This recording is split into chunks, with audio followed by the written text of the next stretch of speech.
I want to do a really, really fun technique today that we are going to do on a hot pad.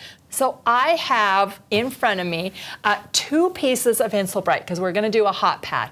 Now I always use 2 pieces of Insul-Bright only because I don't trust hot pads. Oh, well, yeah, just as soon as you... Right. As soon as you do it too thin, you're pulling out that casserole, you're carrying it to the thing, and it's burning right through your hands. So I really like 2 pieces of Insul-Bright.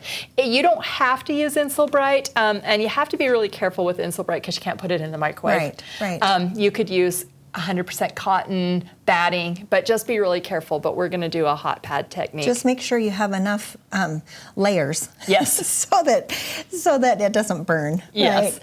All right. So the very first thing we're going to do, and you can determine all of your own measurements here. So I just drew a line right down the middle so that we can keep this straight. You don't have to, but I'm going to put my first piece right side up. Okay. And my second piece, and you only do this the first time you do this, right side down. Yeah, right sides together. So I'm just going to do that. I'm going to hand this and just take a 1/4 inch and just sew a seam. Okay, so now I'm just sewing.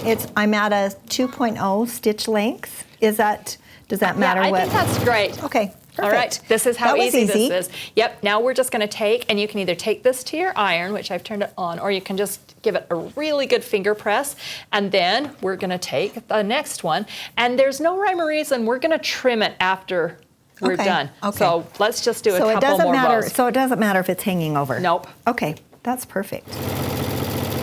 At this point, then what you do is just take, and I like to fold it over because whatever size you've decided to make your hot pad, you can just use it as your guide, and you're just going to trim your edges off so that they're really nice and square. Okay. Once you have all this done, we're going to take this daisy applique. I have just put an edge sashing on there. We're just going to center this right here, and then once that is done, then we are just going to bind it, and we are completely quilted. Oh, I love it.